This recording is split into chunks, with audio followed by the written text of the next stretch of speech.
अथम प्रभूतं प्रणमेव रूपं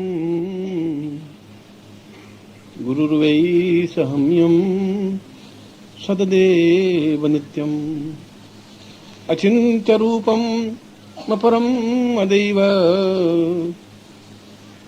देव्यं परेशां प्रणमं परेशम्। शास्त्रों में सैकड़ों ग्रंथ, हजारों ग्रंथ लिखे गए हैं, कोई एक या दो ग्रंथ नहीं। जब चारों वेदों की रचना हुई तो उन वेदों को समझने के लिए उपनिषदों की रचना हुई, उपनिषद लिखे गए और 108 उपनिषदों में भी वे ऋषि अपनी पूरी बात नहीं कह पाए। उन 108 उपनिषदों की वजह से ही हमारे माला के मन के 108 होते हैं, इसलिए 108 की संख्या हम शुभ मानते हैं। और उन 108 उपनिषदों में या ग्रंथों में गुरु उपनिषद सर्वश्रेष्ठ माना गया है, क्योंकि जब वशिष्ठ ने यह कहा कि उपनिषदो वै गुरुर्वै सताम यो, अगर सब कुछ प्राप्त करना है तो गुरु उपनिषद के अलावा कोई ग्रंथ प्रामाणिक नहीं है।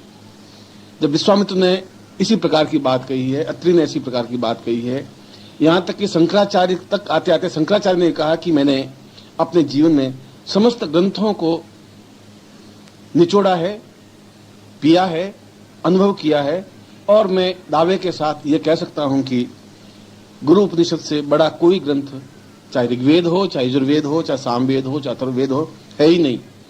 इसलिए नहीं है कि उन वेदों को समझने के लिए गुरु की ही आवश्यकता होती है।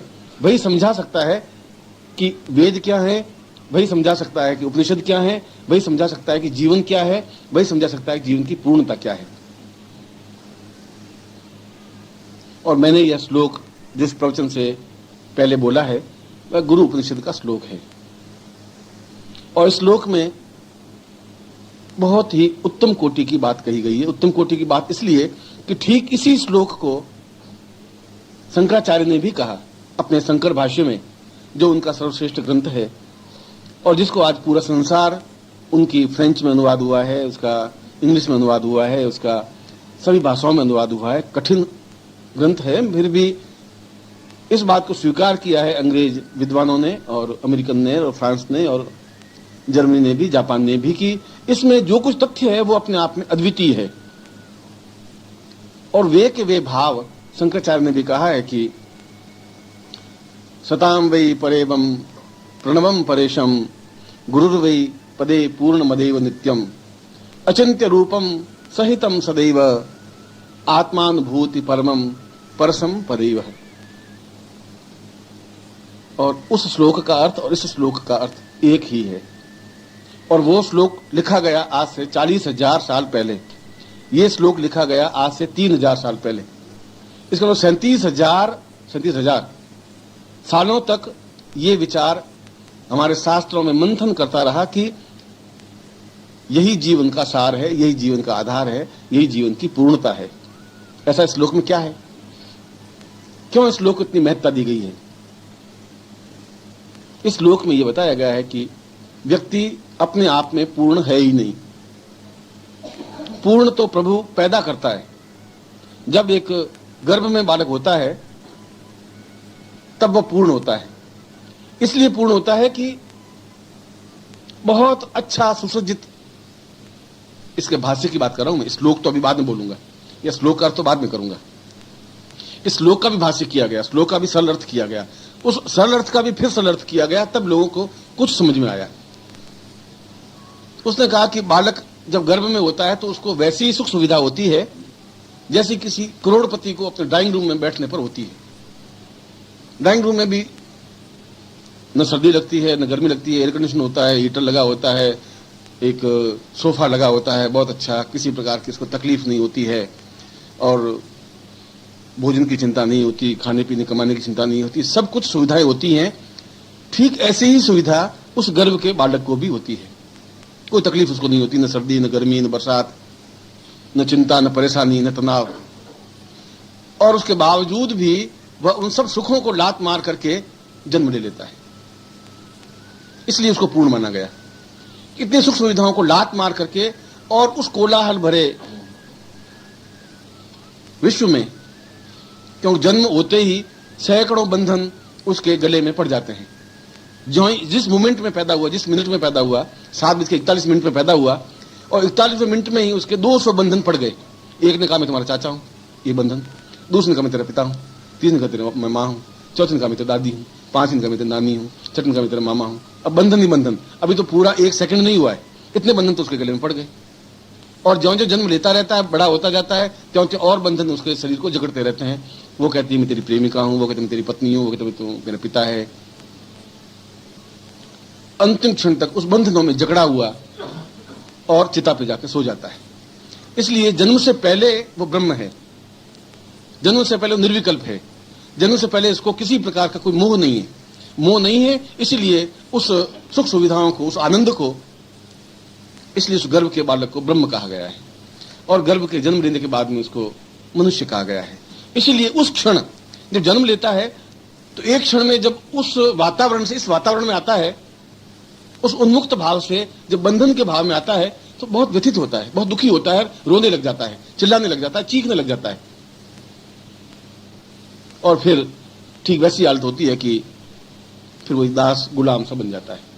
एक जंगल के शेर को पकड़ करके लाए और पिंजरे में डाले, ताजा बिल्कुल शेर जंगल से, तो बहुत चीखता है, हुंकार भरता है, सींग से तोड़ने की कोशिश करता है, उछलता है, कूदता है, रोता है, चीखता है, उसके बाद शांत हो जाता है। ठीक वैसा ही मनुष्य शांत हो जाता है। अब यहां इस श्लोक को प्रारंभ करते हैं, यहां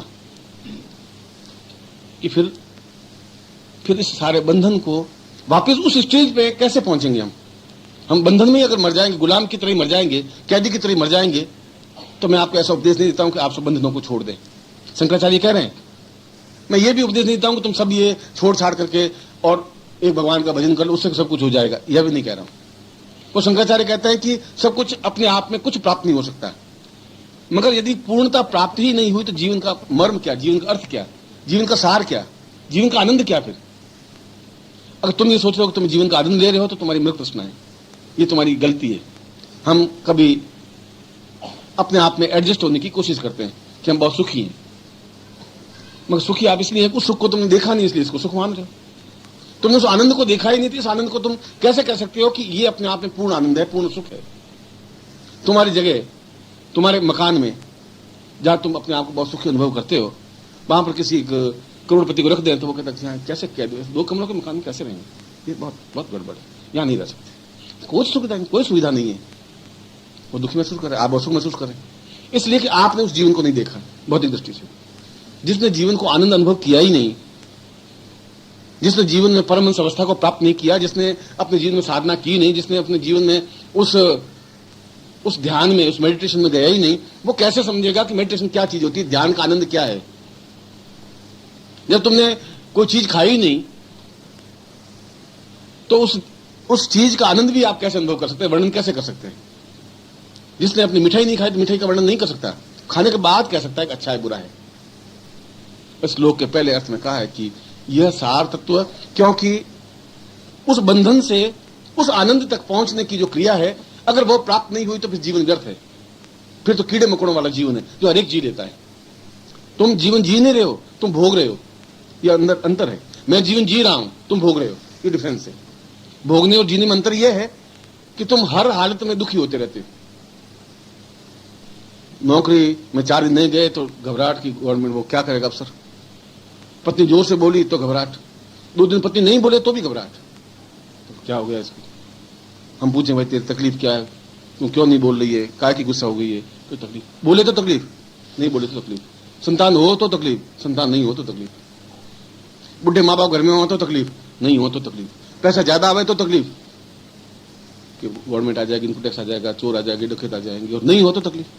और तुम नहीं उस तकलीफ में अपने सांस लेते रहते हो और बहुत सुख महसूस करते हो। बहुत वो कुत्ता जिसके गले में पट्टा बंधा होता है, बहुत अपने आप को गर्व से ऊंचा उठ के चला जाता है कि इस गली के कुत्ते में कुछ नहीं है, मैं बड़ा हूं कि मेरे गले में पट्टा है। वो भी उस अकड़ के चलता है। अब ये नहीं कि तेरे ऊपर जंजीर बंधी हुई है, पट्टा हाथ में उस जंजीर लिए हुए तेरे साथ चल रहा है, तू मतलब अकड़ के चलता है। और जो ही वो कुत्ता गली का भौंकता है वो हट उसके गले में पांव में आकर खड़ा हो जाता है। अगर पट्टा बंधे होने से ही जीवन में आनंद आता हो तब भी उसको कुत्ता ही कहते हैं, शेर नहीं कहते। शेर के गले में पट्टा नहीं होता। जो जीवन में बंधन, तुम अगर आकाश में उड़े ही नहीं तो तुम आकाश का आनंद भी नहीं ले सकते। आकाश का आनंद क्या है? एक तोते को पकड़ा बहेलिये ने, पिंजरे में डाल दिया। अब पिंजरे के तोते में बड़ा गरूर कि उसको तकलीफ नहीं है। तकलीफ है नहीं, उसे पाँव में पैंजनियां पहना दी उस मालिक ने। फिर हरी मिर्च खाने को मिलती है, कभी अनार के दाने खाने को मिलते हैं, और बिल्ली उसको झपट्टा मार नहीं सकती क्यों किसी में पिंजरे में बंद है, और बहुत खुश हो रहा है कि मैं पिंजरे में बंद हूं। अब उसको 6 महीने या साल भर पिंजरे में रहने दीजिए और फिर बाहर निकालिए। आप छोड़ दीजिए, वो उड़ ही नहीं सकता कि उड़ना भूल गया। वो थोड़ा पंख फड़फड़ा के थोड़ा सा 1 फुट ऊपर उड़ेगा, फिर धम से जमीन पर पड़ जाएगा। और मालिक को मालूम है कि बाहर बैठा रहने, कहीं नहीं जाएगा। कहां जाएगा? ये उड़ नहीं सकता। और तुम्हारी हालत भी वैसी हो गई है। पिंजरे में बैठे हो और पिंजरे के सींग चाहिए, एक पत्नी है, बेटे हैं, एक घरवाली है, एक आसपास के लोग हैं, चाचा हैं, चाची हैं, चारों तरफ तीलियां बंधी हुई हैं। तुम बहुत, कभी तुम्हें अनार के दाने खाने को मिल जाते हैं, कभी हरी मिर्च खाने को मिल जाती है, और बड़े खुश हो। पैरों में पैंजनियां पहने हुए हैं और पैंजनी बजाते रहते हो और बड़े खुश हो रहे हो। और बाहर निकलते हो और थोड़ा पंख फड़फड़ाने की कोशिश करते हो, फिर दम से बैठ जाते हो, वापस पिंजरे में घुस जाते हो। पिंजरे में बहुत सुखी, बहुत आनंद। अब यहाँ कोई डर नहीं है। ये सब तो सही है, मगर उस आकाश में उड़ने वाले तोते की तुलना तुम नहीं कर सकते। वो आनंद कुछ और है, जो पंख फैला करके 1 मील तक उड़ के चला जाता है। उस आनंद को तुम ले ही नहीं सकते। उस आनंद को तुमने देखा ही नहीं। उस आनंद को तुम्हें बताएगा कौन कि ये आकाश में उड़ने वाला ये आनंद है? और अगर उस आनंद को देखा नहीं तो पिंजरे में पड़े पड़े तो मर जाओगे। उसमें तो कोई बहुत बहादुरी है ही नहीं, क्योंकि एक ने तुम्हें पिंजरे में डाल दिया, और पिंजरे में डाल दिया तेरे बाप ने और तुम्हारी माता ने, तुम्हारी दादी ने, तुम्हारे चाचा ने, इसलिए कि हम दुखी हैं तो ये सुखी नहीं रहना चाहिए। चल ये क्यों सुखी? इसको भी शादी करो, बेटा शादी कर ले, बेटा शादी कर ले, बेटा शादी कर ले, बेटा मैं अभी नहीं करना चाहता। तो फिर दादी रोती है कि मरूंगी तो पोते का मुंह नहीं देख के मरूंगी तो नरक में जाऊंगी। बेटा एक बार पोते का मुंह दिखा दे। तो बेटा बहुत बहादुरी से खड़ा होता है कि ला शादी कर ले, अभी पोते का मुंह दिखाता हूँ। और साल भर में सारे काम धाम छोड़ के पोते का मुंह दिखा देता और बहुत बहादुर, बहुत खुशी। और घर में डोल डमा इसलिए बचते हैं, सारा ठीक फंसा है। हम तो फंसे हुए थे ही, अब तुम भी साला रो, जिंदगी भर रोता रहे, कमाता रहे, खिलाता रहे। पिंजरे का तोता है, तुम अब क्या, तुम अब फटफड़ा के जाएगा ही कहाँ? अब कहाँ जाएगा? अभी तो चिंता थी कि कोई भगवान, कोई गुरु मिल गया बीच में और साल उड़ा के ले गया तो क्या करेंगे। अब वो निश्चिंत है, अब तो कहीं जा सकते। अब वो बाहर जाता है तो चलते है कि बाहर रहूंगा तो पत्नी मर जाएगी मेरे बिना। शाम को बेचारी 5 बजे इंतजार करती रहती है, और तुम चिता पे सो के चले जाओगे तो इंतजार कुछ नहीं करेगी। वो तो दूसरे दिन खाना खाने लगेगी, 5 दिन तो खाना खाएगी गारंटी के साथ में। तुम्हारा ये एहसास है, इसलिए तुमने उस आनंद को देखा नहीं। शंकराचार्य कह रहे हैं कि आनंद को नहीं देखा, उस आकाश में उड़ने के आनंद को नहीं देखा, तो फिर जीवन का वो पिंजरे में पड़े रहने का आनंद नहीं है। उसको कौन समझाएगा कि तुम्हारे जो पंख मर गए हैं उन पंखों में ताकत तुम्हें कौन देगा? कैसे मिलेगी ताकत? तुम्हारे पास तो ताकत की विद्या नहीं है। और तुमने एक इस नल के पानी को पीकर के जिंदगी पार कर ली, कुएं के पानी को पी करके या तालाब के पानी को पी करके। ज्यादा जोश खाओगे तो गंगा का पानी पी लोगे, मानसरोवर का पानी तुमने पिया नहीं कभी। स्वच्छ, एकदम शीतल, 75 मील लंबी झील, 1-2 मील नहीं, 75 मील की कल्पना करिए। इतनी लंबी, इतनी चौड़ी झील, इतनी गहरी की 250 फीट गहरी, और इतना साफ पानी कि आप एक सिक्का डाल दीजिए पानी के अंदर तो 250 फीट नीचे भी उसके अक्षर पढ़ लीजिए सिक्के के कि उसमें 1975 लिखा हुआ है।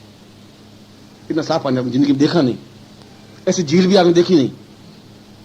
इसलिए नहीं देखी, आप हंस बने ही नहीं। अगर हंस नहीं बने तो मानसरोवर जा नहीं सकते। कौवे बन सकते हो, बगुले बन सकते हो, और बगुले हो। हंस के भी सफेद पंख होते हैं, तुम्हारे भी सफेद पंख हैं। और एक बार हंस ने और बगुले ने बहुत कोशिश सोची कि चलो हंस उड़ता है, अपन भी उड़े, इसमें मेरे फर्क क्या है? इसके भी चौंच है, मेरे भी चौंच है, इसके सफेद पंख है, मेरे भी सफेद पंख है, ये भी पक्षी है, मैं भी पक्षी हूं, इसमें कौन सी बड़ी बहादुरी होती? हंस उड़ा, बगुला भी उड़ा। आधा किलो उड़ जाती, बगुला थक करके नीचे पड़ गया, हंस तो उड़ता चला गया अपना आकाश में 200 मील तक, और 200 मील उड़कर वापिस भी आ गया।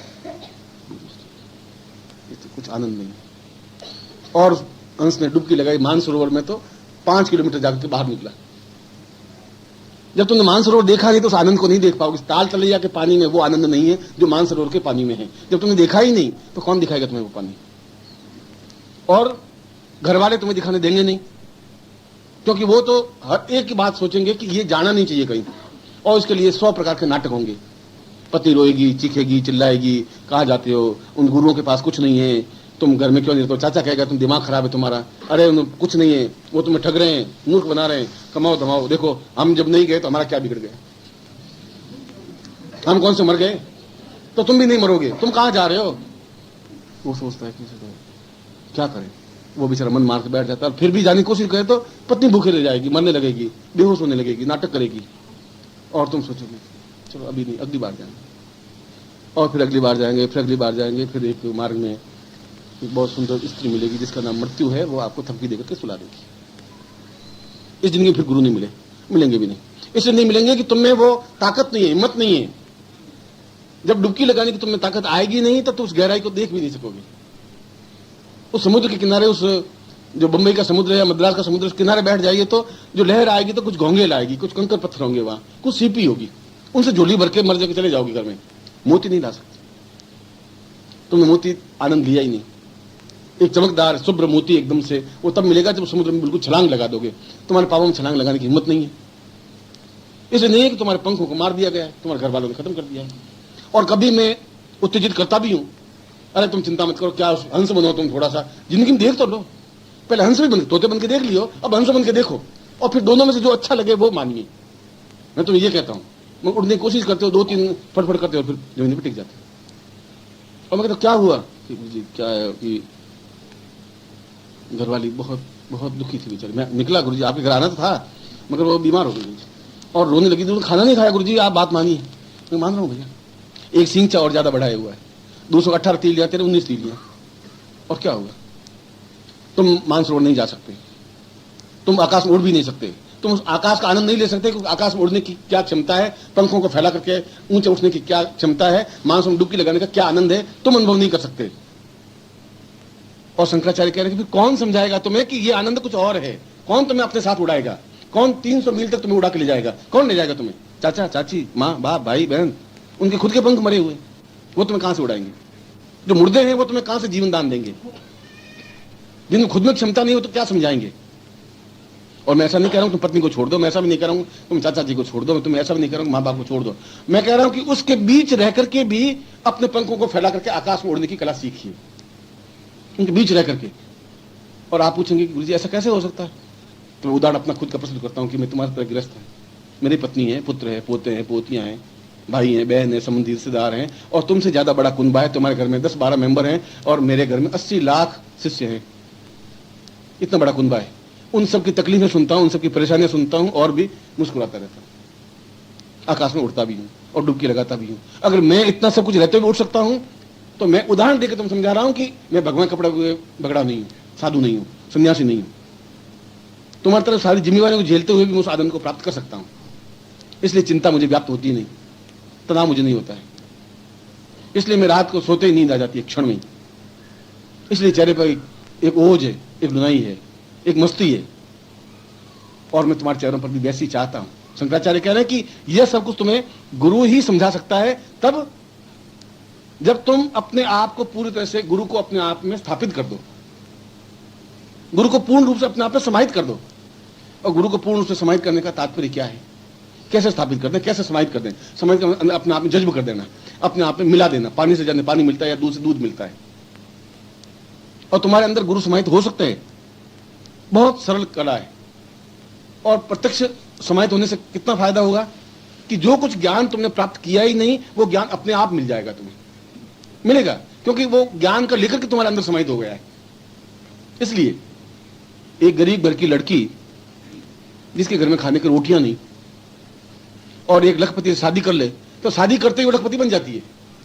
आधा सेकंड लगता है, जो ही शादी हुई वो स्त्री भी लखपति कहलाती है। जो ही तेरी मेरी शादी हो जाएगी तो जो कुछ मेरा ज्ञान है, जो कुछ आनंद है, वो सब तुम्हें प्राप्त हो ही जाएगा, क्योंकि तुमने मेरे साथ शादी की है।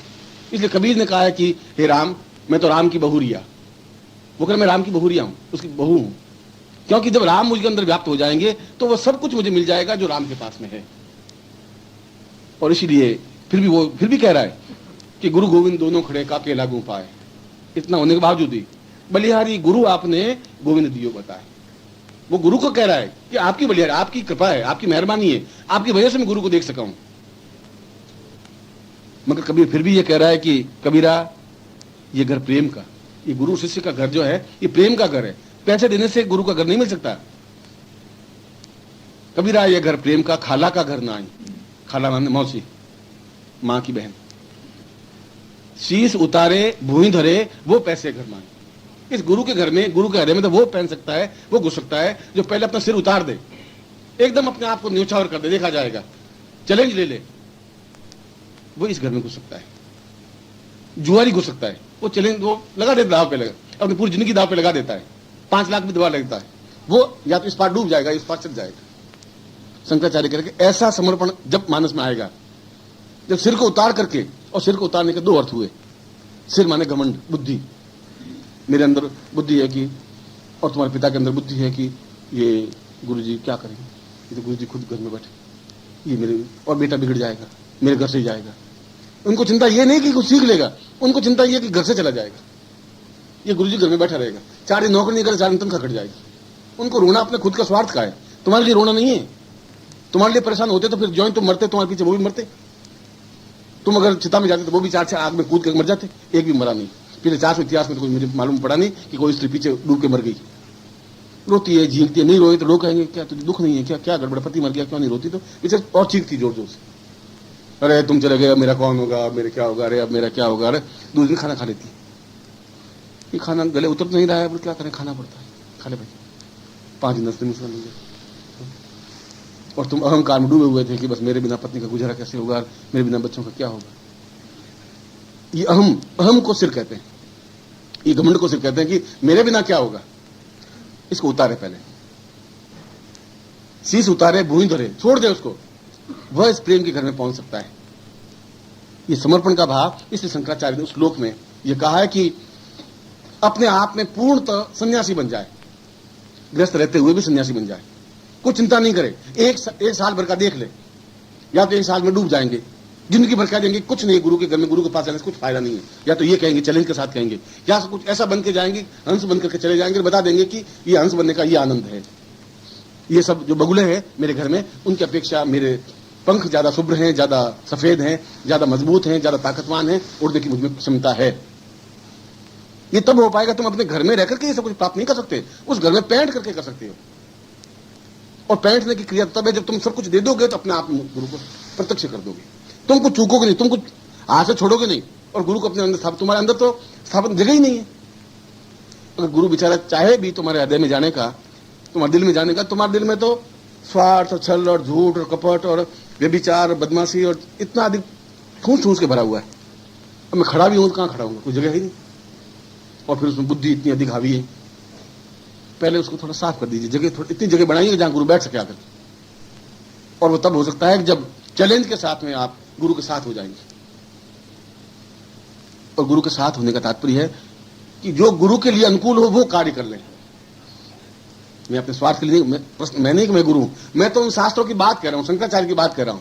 तुम अगर मेरे लिए कुछ कार्य करोगे तब भी मेरे कोई फर्क नहीं पड़ेगा, तुम नहीं करोगे तब भी फर्क नहीं पड़ेगा। जो 70 साल तक तुमने काम नहीं किया तो मेरा कौन से डूब गया कुंबा, और अब तुम कर लोगे तो कौन से मैं भगवान बनूंगा। और मुझे भगवान बनने की ख्वाहिश है नहीं, जब मैं भगवान हूं तो मुझे भगवान बनने की ख्वाहिश नहीं है। भगवान का तात्पर्य है कि जो पूर्ण ज्ञान को प्राप्त कर सके वो भगवान। कोई आकाश में टिमटिमाती हुई दिए कुछ भी भगवान कहते हैं। जहां पूर्ण तो प्राप्ति हो, जहां एकदम से किसी प्रकार का तनाव नहीं हो, चिंता नहीं हो, कुछ व्याप्त ही नहीं हो। और मैं इस प्रकार से चिंता मुक्त हूं, मैं रखता ही नहीं चिंता, तनाव रखता ही नहीं। ये तनाव तो है कि वो आया नहीं, क्या तकलीफ है। यह तो एक तुम्हारे प्रति एक मोह ग्रस्ता है कि क्या बात हुई, क्यों नहीं मिले, क्या तकलीफ है। अगर तुम तकलीफ में होते तो मैं तकलीफ महसूस करता हूं, और तुम्हें लाइन पर लाने के लिए कभी चाबुक भी मारता हूं, मैं खुद मारता हूं, महीने भर नहीं भी बोलता हूं, 2 महीने नहीं बोलता हूं, गुस्सा भी करता हूं, फटकारता भी हूं, प्यार भी करता हूं। ये तो क्रियाकलाप है। कृष्ण बहुत अय्याशी था, बहुत उसको प्रेम करने वाला था, और सूर ने और बाकी लोगों ने उनको इतना कहा कि बिना गोपियों के रह नहीं सकता था, ऐसा था, ऐसा था, राधा के पीछे भटकता था, कदम के वृक्ष पर चढ़ा, सब कुछ था।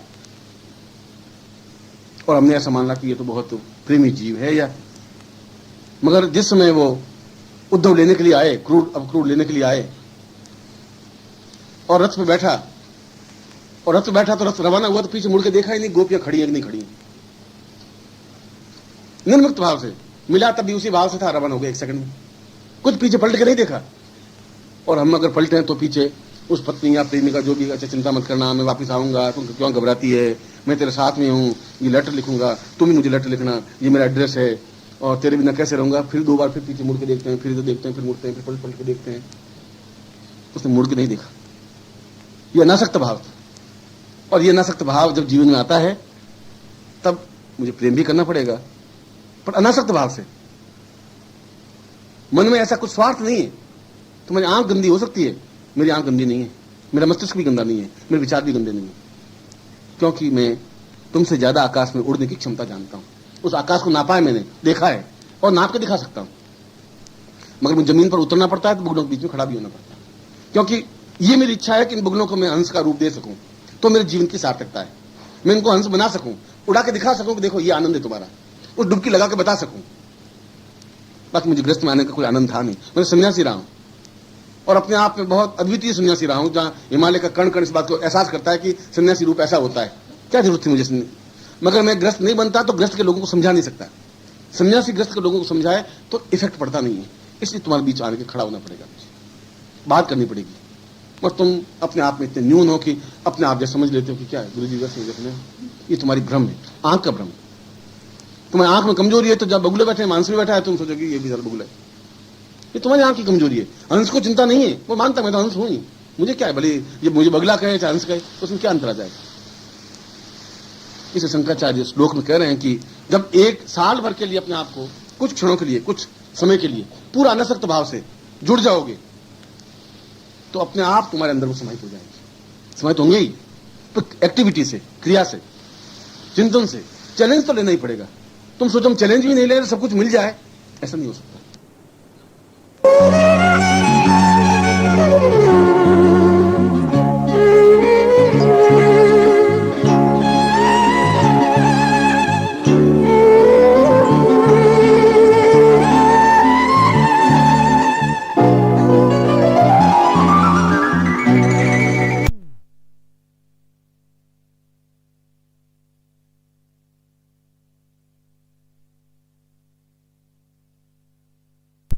इसलिए वंदन करते हैं कि वो जगत गुरु हैं।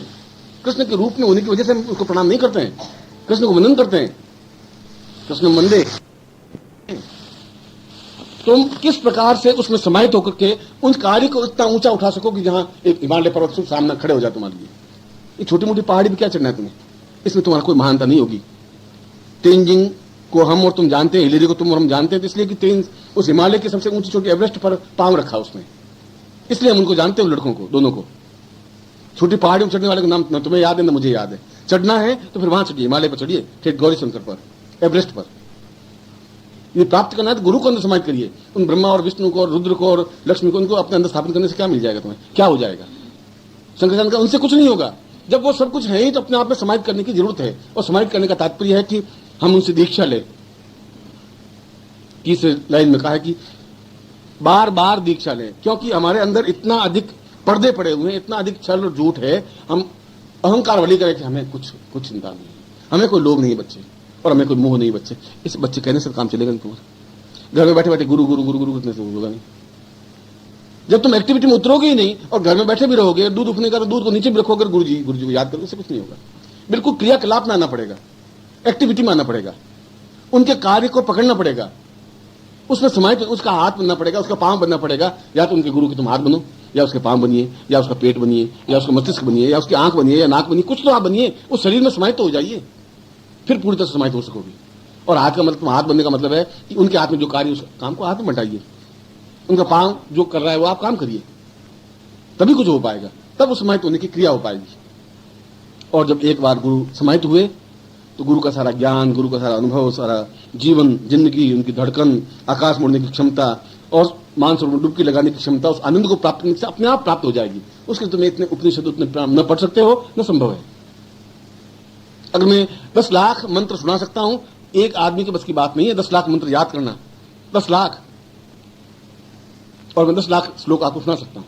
जिस शास्त्र का कहो आप, जिस पुराण का जो उपनिषद का कहो, और चैलेंज के साथ में पूरे भारतवर्ष में एक भी सन्यासी योगी 108 उपनिषदों के नाम नहीं गिना सकता तुम्हें। चैलेंज मेरा पूरे भारतवर्ष के सन्यासियों को और योगियों को और पंडितों को, नहीं गिना सकते 108 उपनिषद क्या थे और क्या हैं। 20 से 25 उपनिषद याद है उनको, सिर्फ वो भी नाम याद है। और मैं आपको 108 उपनिषद पूरे पूरे मौके सुना सकता हूं। किसी उपनिषद में 2000 श्लोक है, किसी में 8000 श्लोक है, किसी में 70,000 श्लोक है, कुल मिलाकर के 8 लाख श्लोक है। 8 लाख श्लोक एक आदमी तो नहीं सुना सकता।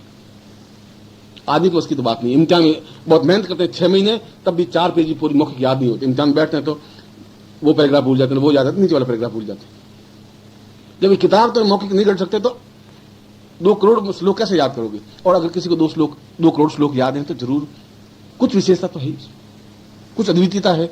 हम उसको नहीं पहचान पाएंगे तो ये हमारी न्यूनता है, उसकी न्यूनता तो है। हम अपने आप में बगुले बने खुश हो रहे हैं, हम हंस हैं, हम हंस हैं, तो ऐसा हंस सोचते सोचते मर जाइए, तुम आकाश नहीं उड़ सकोगे। ये सोचते रहिए, उसमें क्या आपत्ति है। इसलिए उसने कहा कि जब तक तुम गुरु से इन्वॉल्व नहीं हो जाओगे, पूरी तरह से मिक्सअप नहीं हो जाओगे, लीन नहीं हो जाओगे। लीन तब हो जाओगे जब उनके कार्य को अपने हाथ में नहीं लोगे, उसमें अपने आप में समाहित नहीं कर सकोगे। संन्यास बन करके पूरा देखा जाएगा, या तो इस पार डूब जाएंगे या इस पार बच जाएंगे, कोई न कोई बात आएगी दोनों में से। तब तुम्हारे अंदर गुरु समाहित हो सकेंगे।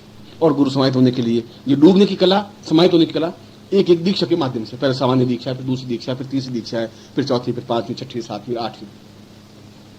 और दीक्षा का तात्पर्य कि बार बार अपने अंदर के विकारों को मांझें। इतने अधिक विकार हैं, कई जन्मों के विकार हैं, इस जन्म का ही नहीं, इस जन्म का कोई ठेका नहीं तुम्हारा, कई जन्मों के विकार तुम्हारे अंदर हैं। वह गुरु समझ सकता है। वो तुम्हारे मांझे, एक बार मांझे, फिर दूसरी बार मांझे, फिर तीसरी बार मांझे, 8वीं बार मांझे। और इस दीक्षा के तो शास्त्रों में प्रमाण यह है कि दीक्षा गुरु कैसे दे। या तो गुरु को सेवा करें, गुरु की 4-5 साल उनकी रोटी बना के दें, उनको खिलाएं, उनके स्नान कराएं, उनको वस्त्र पहनाएं, उनके कपड़े धोएं, लंगोट धोएं, उनकी मालिश करें, उनकी कुटिया को लीपे पोते, और फिर 2-3 साल बाद जाकर के तुम्हें दीक्षा दें। या हम उनको द्रव्य दें, भेंट करें और दीक्षा दें, या हम कुछ ज्ञान दें गुरु को और गुरु से ज्ञान प्राप्त करें। 3 चीजों से ज्ञान प्राप्त हो सकता है, चौथा तो कोई तरीका ही नहीं। या तो 5 साल आप सेवा करें, दीक्षा लें, या आपके पास कोई ऐसा ऊंचा ज्ञान है वो ज्ञान दे, वो दीक्षा प्राप्त करें। आपस में समाहित होने की, ये पानी मिलेगा तभी तो पानी मिल सकता होगा। तुम किनारे खड़े, एक बाल्टी अलग पड़ी है कि मुझे पानी मिल जाए, मुझे पानी मिल, ऐसा पानी नहीं मिल सकता। उन दीक्षाओं के माध्यम से, इस गुरु मंत्र के माध्यम से, और अपने आप को उनके प्रति समर्पण ये नहीं कि गुरुदेव गुरुदेव मैं तो आपको समर्पित हूं गुरुदेव, और फिर गुरुदेव मेरी पत्नी बीमार है तो क्या दवा दो, और अब सौंप दिया सब जीवन का सफार तुम्हारे हाथों में, गुरु जी मुझे शाम को घर जाना है पानीपत। अब 1 सेकंड पहले बोला सब सौंप दिया, अब 1 सेकंड पहले घर जाना है, घर क्यों जाना, गुरु जी आप मालूम पत्नी करते। फिर तुमने मुझे सौंपा क्या, अब 1 मिनट तो तुम लैंड बोल रहा था, सौंप दिया, झूम रहे, अब सौंप दिया इस जीवन का सफार तुम्हारे हाथों में, और मुझे अरे भाई आ तो रुक जाओ, जाना पानीपत जाना, और गाड़ी झुक जाएगी, और सौंप दिया गुरु जी सौंप। ऐसा नाटक तो बम्बई के एक्टर भी नहीं कर सकते। अब बताओ, मैं मन में सोचूं कि ऐसी एक्टिंग मुझे क्यों नहीं आती, क्या गड़बड़ क्या है। कभी कभी मैं बहुत गौरवान्वित महसूस करता हूँ कितने अच्छे शिष्य मेरे हैं कि आधे सेकंड में सौंपा, आधे सेकंड नहीं सौंपा, चलो आप अपने घर, मैं अपने घर, फिर महीने पर बाद आएंगे गुरु जी वापिस सौंप दिया गुरु जी, और अभी तक कहाँ थे गुरु जी, क्या बताया, एक चक्कर था गुरु जी, उस चक्कर में लखनऊ जाना पड़ा ऐसा बस। और तुम 10,000 साल तक सौंपते रहो, कोई फर्क नहीं पड़ेगा महाराज, ऐसा नहीं चलेगा काम। बहुत शाम हो गया, अब ऐसा नहीं चलेगा। अब ऐसा हाथ छुड़ा के भागने से काम तुम्हारा नहीं चलेगा। हर बार तुम्हारा हाथ पकड़ते हैं, हर बार तुम हाथ छुड़ा के भाग जाते हैं, उससे ये पूर्णता प्राप्त नहीं हो पाएगी, और जीवन कटता जा रहा है, जीवन बीतता जा रहा है। चाहे तुम शिष्य हो, चाहे शिष्य हो, चाहे पाठक हो, और चाहे श्रोता हो, तुम्हारे अंदर का स्वार्थ शीश उतारे भूंजरे सब कुछ छोड़ना पड़ेगा, तुम्हें छोड़ना ही पड़ेगा। और 3 महीने ले लीजिए, एक्सपेरिमेंट करिए, 3 महीना, 6 महीना, साल, 2 साल, निस्वार्थ भाव से अपने आप को डुबाइए तो सही, और अपने आप को, गुरु को पूर्ण रूप से अपने आप में समाहित करने की कोशिश करिए। वो दीक्षाओं के माध्यम से हर बार दीक्षा लूंगा और अपने आप को पूर्ण निर्मल बना करके उस बगुले से हंस की स्टेज पे आऊंगा। जब 8वीं दीक्षा लूंगा तो आना है मुझे, हर बार अपने पंखों में ताकत देनी पड़ेगी। गुरु अपनी शक्ति के माध्यम से, शक्तिपात के माध्यम से और ताकत देंगे, दूसरी बार और ताकत मिलेगी। पिंजरे के पक्षी होते हुए मैं जमीन पर आऊंगा तो फिर उड़ जाऊंगा, फिर मुझे चिंता नहीं है, क्योंकि मुझे अंदर इतनी पंखों में ताकत दे सकेगा वो शक्तिपात। और अनार के दाने खाने से ताकत नहीं आएगी पंखों में, मैं तो रोज खाता होता, उससे वो नहीं उठ सकता है। और ये क्रियान्वयन, ये मंत्र, ये दीक्षा, तीनों का स्टेज मिलना चाहिए। तुम खुद उस काम को संभालो जो उचित है। गुरु जी पूछने की जरूरत नहीं है कि गुरु जी क्या करूं, गुरु जी क्या करूं, इससे तो कुछ होगा नहीं। गुरु तुम्हें क्या काम सौंपेगा? वो क्यों कहेगा कि तुम ये काम करो मेरा? उनका तो कोई काम है ही नहीं। तुम्हें ये सोचना है कि मुझे क्या काम करना है। देख करके कुछ काम करने की जरूरत नहीं है। तुम्हें तो अपने आप में यह समझना है कि कहां जरूरत है मेरी, मैं कहां फिट हो सकता हूं, इस दीवार में कहां चित्र मेरा लग सकता है, वहां अपने आप को समाहित कीजिए। जो कुछ तुम्हारे पास है, जो कुछ तुम्हारे पास ज्ञान है, जो चिंतन है, उसमें समाहित होइए। और ये तीनों तरीकों से, एक तरीका ही नहीं, हम तीनों तरीके अपनाएंगे। मंत्रों के माध्यम से, प्रैक्टिकल क्रियान्वयन के माध्यम से, और उनके शक्तिपात को प्राप्त करने के माध्यम से, दीक्षा के माध्यम से। और ऐसी स्थिति में उस चौथी पंक्ति में कहा है कि निश्चय ही गुरु चाहे या नहीं चाहे, ईश्वर चाहे या नहीं चाहे, परब्रह्म चाहे या नहीं चाहे, गुरु तो प्रत्यक्ष होगा ही, शरीर में होना ही पड़ेगा, क्योंकि तत्व है। बटन दबाएंगे तो रोशनी होगी ही होगी, अगर तार बिल्कुल सही है तो। ऐसा हो ही नहीं सकता कि बटन दबाया लाइट नहीं लगे, क्योंकि तार तो बिल्कुल सही है। और ये तार है, ये तार पूरे तुम्हारे दबाने से जहां तुम हो, पिंजरे के तोते, वहां से फिर आकाश में उड़ने वाले हंस बनने की वो तार है। पहली एक्टिविटी से वहां तुम्हें त्याग करना पड़ेगा, अपने अहंकार का, अपने स्वार्थ का, अपने लालच का, अपनी नौकरी का, अपने गृहस्थ का भी, सबको छोड़ने की कला होगी। अगर मैं छोड़ सका हूं, तुम भी छोड़ सकते हो। मैं भी 18 साल जंगलों में रह सकूं, मेरी पत्नी थी, मेरे माँ बाप भी थे, मेरे पास धन भी था, और छोड़ के जा सका तो कुछ बन सका। अगर बीज जमीन में मिले ही नहीं, वो कहते जमीन में नहीं मिल सकता, जमीन बड़ी गंदगी है, बस। तो जमीन मिलेगा नहीं तो पेड़ बन नहीं सकता। अगर पेड़ बनना है तो जमीन में मिलना ही पड़ेगा उस बीज को, और जमीन में मिलेगा तो पेड़ बन जाएगा, छायादार पेड़। मैं बीज था, जमीन में मिला तो आज छायादार पेड़ बन सका। मैं नहीं मिलता तो आज पेड़ नहीं बन सकता था। अगर तुम मिलोगे उस जमीन में, समाहित हो जाओगे, तो एक दिन आएगा तुम अपने आप में उच्च कोटि के योगी या सन्यासी या विद्वान बन सकोगे, जहां तुम्हारी सुगंध पूरे संसार में फैल सकेगी। इस गली मोहल्ले वाले तुम्हें याद नहीं करते। क्या तुम्हारा जीवन है, क्या तुम्हारी वैल्यू, क्या तुम्हारी महत्व, क्या है तुम्हारा? जिस मोहल्ले में रहते हो उस मोहल्ले किनारे पर पूछेंगे रमेश जी कहाँ रहते हैं, रमेश जी कौन? और सुना है कि यहाँ कौशल्य नगर में रहते हैं। अरे कौशल नगर बहुत बड़ा है हमारा, दिल्ली बहुत बड़ी है, कौशल नगर में क्या, कहाँ रहते, कहाँ है, कौन है? क्या यहाँ दुकानदार है, सैकड़ों दुकानदार है कौशल नगर में। आप रमेश जी कौन सी बात करें? अब उस गली में तुम्हें कोई परिचित नहीं हो तो तुम्हारा जिंदा रहना और मरना बराबर है, कोई अंतर नहीं है तुम्हारे। मरिए तो ऐसा मरिए तुम्हारे पीछे 5 लाख लोग आंखों में आंसू भीगे, तब तुम्हारा मरना सार्थक है।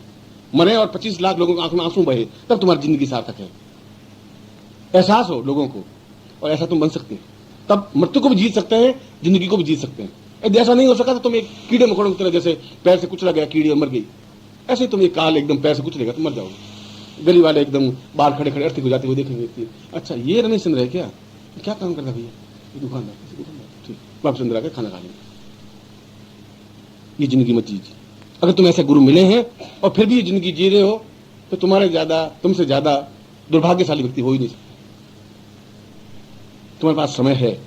मैं तुम्हें एक बार फिर गुरु प्रत्यक्ष सिद्धि साधना के अंतर्गत मैं तुम्हें समझा रहा हूं, चेतावनी दे रहा हूं, उस शंकराचार्य के श्लोक के माध्यम से, उस गुरु उपनिषद के माध्यम से, कि हम जीवन में इन तीनों क्रियान्वयनों से और अपने फिजिकली एक्टिविटी से, कार्यों से, उनके कार्यों को हाथ में लेकर के, जो भी गुरु के कार्य है, जो मुझ में बुद्धि है। तुम अगर प्रेस के इंचार्ज हो तो प्रेस का काम, तुम अगर सेवा झाड़ू निकालना, झाड़ू कोई बुराई नहीं है, बाहर जूते साफ करके रखने में तो कोई बुराई नहीं है। सेवा तो सेवा है। सरदारों में, सिखों में, मतलब जो बहुत ऊंचा होता है वो जूठे थालियां मांजता है और वो जूतियां साफ करके रखता है। जितना ऊंचा होगा उतने नीचे काम लेगा, इसलिए कि उनमें एक गुरु के प्रति एक भाव, एक चिंतन है। हमारे तो सैकड़ों देवी देवता हैं, उनकी जिंदगी में गुरु ग्रंथ साहब है, गुरु ग्रंथ साहब। यह जीवन में जब आप उतारें, तभी तुम्हारे प्राणों में नहीं, तुम्हारे शरीर के कण कण में, बूंद में रक्त के, और बूंद में, एक बूंद में भी 18 करोड़ कण होते हैं। उन कणों में गुरु समाहित हो सके, तब तुम एक सुगंधमय बन सकोगे, तुम सौरभमय बन सकोगे, एक विशाल वटवृक्ष बन सकोगे, एक उच्च कोटि का व्यक्तित्व बन सकोगे। एक अद्वितीय महापुरुष बन सकोगे। और ऐसे बन सको, मैं तुम्हें हृदय से ऐसे आशीर्वाद देता हूं कि तुम कल्याणमय बन सको, गुरु प्रत्यक्ष तुम्हारी सिद्धि हो सके। एक बार फिर तुम्हें आशीर्वाद देता हूं। सिद्धाश्रम साधक परिवार की ओम हर हर महादेव।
मोहे अपनी शरण में ले लो ना, मोहे अपनी शरण में ले लो ना, मोहे अपनी शरण में ले लो ना, मोहे अपनी शरण में ले लो ना, मोहे अपनी शरण में ले लो ना। अजी लोचन मन में जगा न हो तो, लोचन मन में जगा न हो तो चरण कमल में ले लो ना, मोहे अपनी शरण में ले लो ना, मोहे अपनी शरण में ले लो ना। हजी लोचन मन में जगा न हो तो, लोचन मन में जगा न हो तो चरण कमल में ले लो ना, मोहे अपनी शरण में ले लो ना, मोहे अपनी शरण में ले लो ना।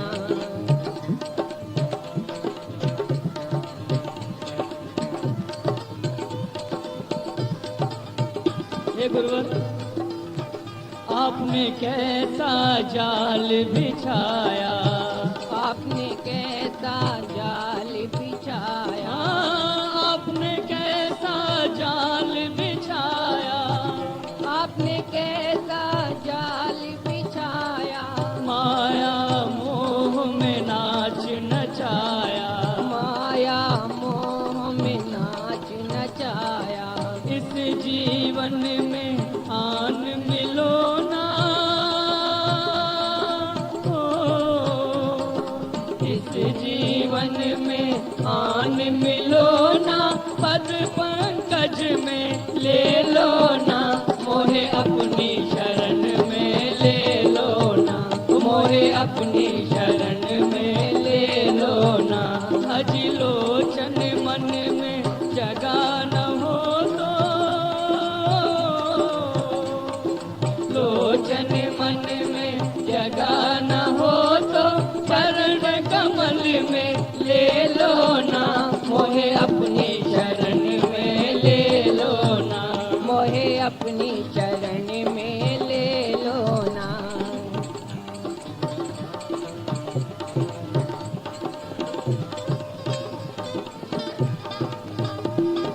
सद्गुरु आपके जगमग जग में, सद्गुरु आपके जगमग जग ओ में, गुरुवर आपके जगमग जग में, गुरुवर आपके जगमग जग में, जगमग नैया डोल रही है, जगमग नैया डोल रही है।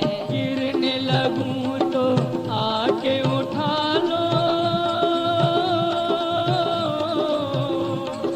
गिरने लगूं तो आके उठा लो, युगल चरण में ले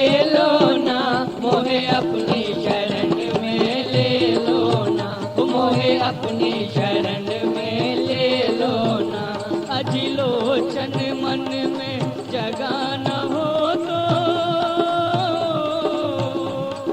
लोचन मन में जगह न हो तो चरण कमल में ले लो ना, मोहे अपनी शरण में ले लो ना, मोहे अपनी शरण में ले लो ना।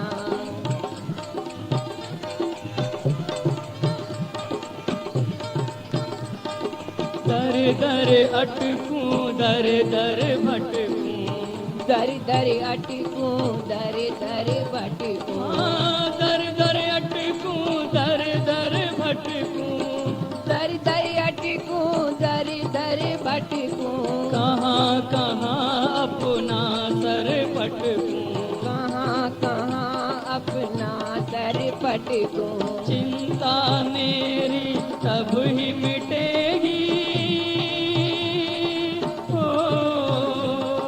चिंता मेरी तब ही मिटेगी, अपनी शरण में ले लो ना, मोहे अपनी शरण में ले लो ना, मोहे अपनी शरण में ले लो ना। अजिलोचन मन में जगह न हो तो,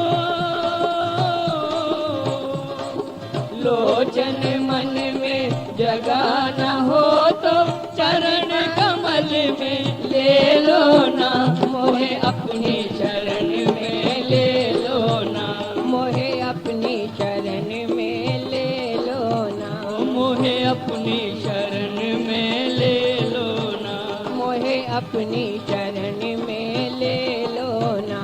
आपने लाखों पापी तारे, आपने लाखों पापी तारे, आपने लाखों पापी तारे, आपने लाखों पापी तारे, पर मेरी बारी बाजी हारे, मेरी बारी बाजी हारे, मेरे पास न पुण्य की पूंजी हो, मेरे पास न पुण्य की पूंजी, पद पूजन में ले लो ना, मोहे अपनी शरण में ले लो ना, मोहे अपनी शरण में ले लो ना।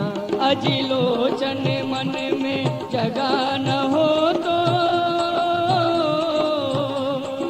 लोचन मन में जगह न हो तो चरण कमल में ले लो ना, मोहे अपनी शरण में ले लो ना, मोहे अपनी शरण में ले लो ना, मोहे अपनी शरण में ले लो ना, मोहे अपनी शरण में ले लो ना, मोहे अपनी शरण में ले लो।